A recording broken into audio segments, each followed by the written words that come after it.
عجیب کیفیت میں لائے ہیں۔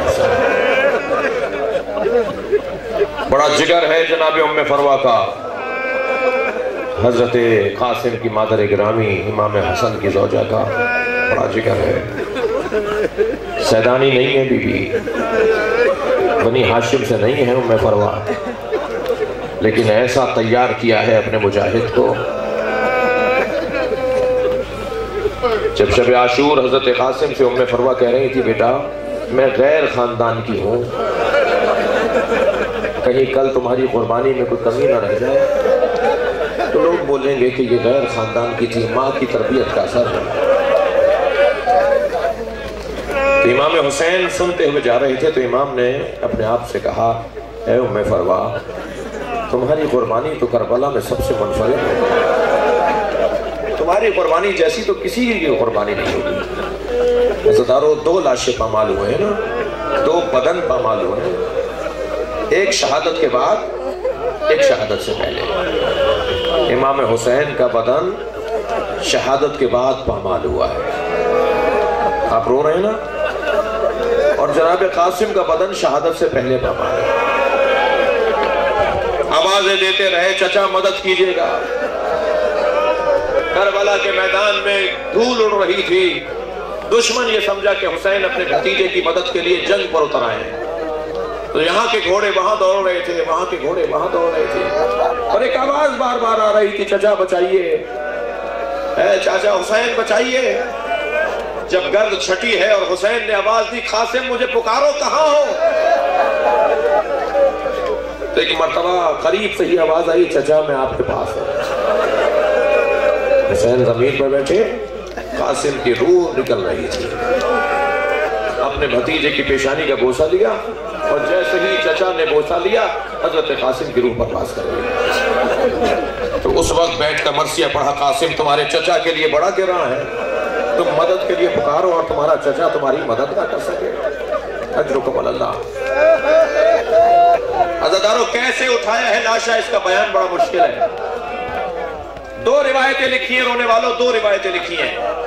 ایک روایت تو یہ کہ امام نے اپنا آبا اتاری، زمین پہ بچھا دی، وہاں سے ہاتھ اٹھایا، وہاں سے سینہ اٹھایا، وہاں سے پیر اٹھایا، حضرت قاسم کے بدن کے ٹکڑے ٹکڑے جمع کیے اور لا کر ابا کے دامن میں جمع کیے، اور پھر گٹھڑی بنا کر لے کے چلے۔ تھک کر نہیں رویا عزادارو، اگر رونا آ رہا ہے تو اپنی آوازوں کا آزاد سنیں۔ امام نے اپنی پشت کے اوپر گٹھڑی بنا کر حضرت قاسم کا لاشا لے کر گئے۔ ایک یہ روایت لکھی ہے، اور بعض راویوں نے لکھا ہے کہ نہیں پامال تو ہوا قاسم کا لاشا، اس میں راویوں میں اختلاف نہیں ہے، اس میں راویوں میں اختلاف نہیں ہے کہ پامال لاشا نہیں ہوا، لیکن بعض میں لکھا ہے کہ حسین نے گٹھڑی نہیں بنائی، بلکہ جب قاسم کا لاشا اٹھانے لگے تو قاسم کا جن کا بدن اتنا چھوٹا تھا کہ گھوڑے پر بیٹھ رہے تھے تو پیر رکابوں تک نہیں جا رہے تھے، رکابیں بڑے بڑے لوگوں کے لیے تھی، بہت چھوٹا قد تھا، 11 سال کا سن ہے حضرت قاسم کا، 11 یا 13 سال کا سن ہے، قد بہت چھوٹا تھا حضرت قاسم کا، گھوڑے پر بیٹھ رہے تھے تو پیر چھوٹے تھے، گھوڑے کی رکابیں بڑی تھیں، تو حضرت عباس نے رکابیں کاٹ کر پیروں تک پہنچائی تھی۔ جس کا چھوٹا سا بدن تھا جب امام نے اٹھانا چاہا تو اٹھ نہیں رہا تھا، امام نے اپنی پشت پر لاشا اٹھایا، حسین کے بدن سے لمبا بدن تھا قاسم کا،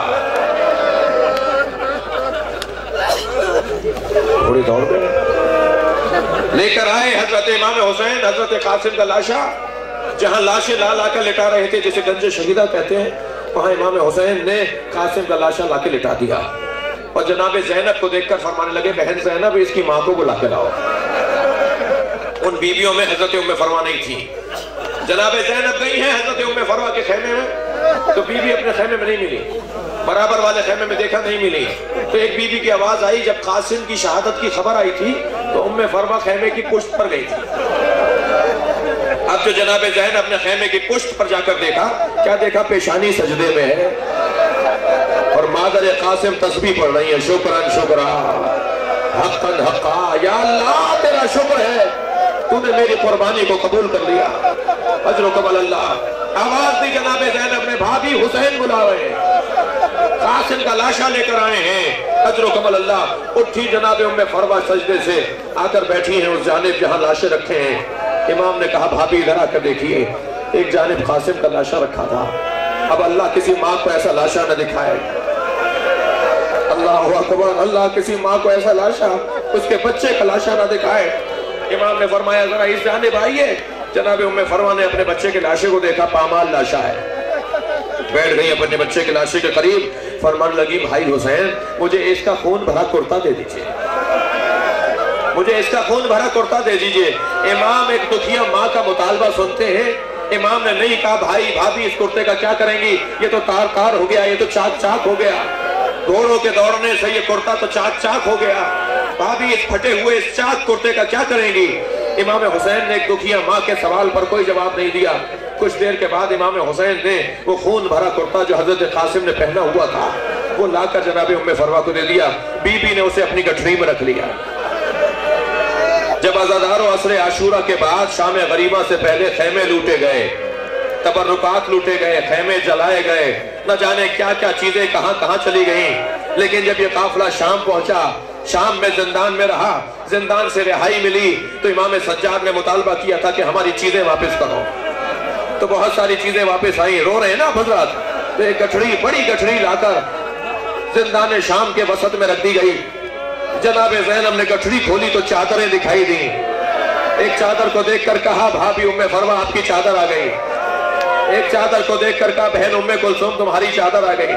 ایک چادر کو دیکھ کر, تکلف کر کے نہیں رویا زیادہ رو, اپنی آوازوں کو آزاد چھوڑیں. ایک اور چادر کو دیکھ کر بی بی نے فرمایا اے بھابھی ام لیلہ آپ کی چادر آ گئی. بیویاں چادریں دیتی رہیں. سنیں گے کیا ہوا, ایک چھوٹی سی چادر پر نگاہ گئی. وہ سکینہ کی چادر تھی. میری بیوی نے چادر اٹھائی, قبر سکینہ پر ڈال دی. سکینہ اٹھو, اجرکم اللہ, اجرکم اللہ. تھک کر نہیں رویا زیادہ رو. سکینہ تمہاری چادر آ گئی. ساری بیویوں پہ کچھ نہ کچھ تبرکات واپس آئے. حضرت ام فروا کے بھی تبرکات واپس آ گئے. ہر بیوی کے ہاتھ میں گٹھڑی ہے. قافلہ شام سے کربلا, کربلا سے مدینہ جا رہا ہے. جیسے ہی یہ قافلہ مدینہ پہنچا, حضرت ام فروا نے فرمایا مجھے جنت البقیع لے چلو. بی بی کی سواری کو جنت البقیع کی طرف لے کر گئے. جنت البقیع قبرستان مدینہ. بی بی جنت البقیع کے دروازے پر کھڑی ہو گئی, زمین پر بیٹھ گئی, گٹھڑی کھولی, قاسم کا خون بھرا کرتا نکالا, امام حسن کی قبر کے قریب جا کر قبر پر ڈال دیا. کہا میرے والی تمہارے بچے کی نشانی لائے. قاسم نے وفاداری کا حق ادا کر دیا. کربلا میں تمہارے بچے سے بڑی قربانی کسی.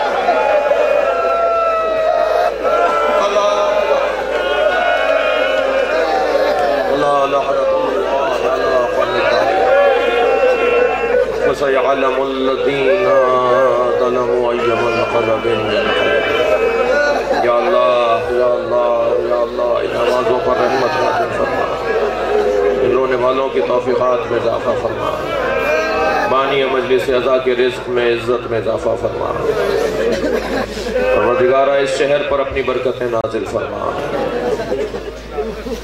امام زمانہ کے ظہور میں تعجیل فرما. یا حسین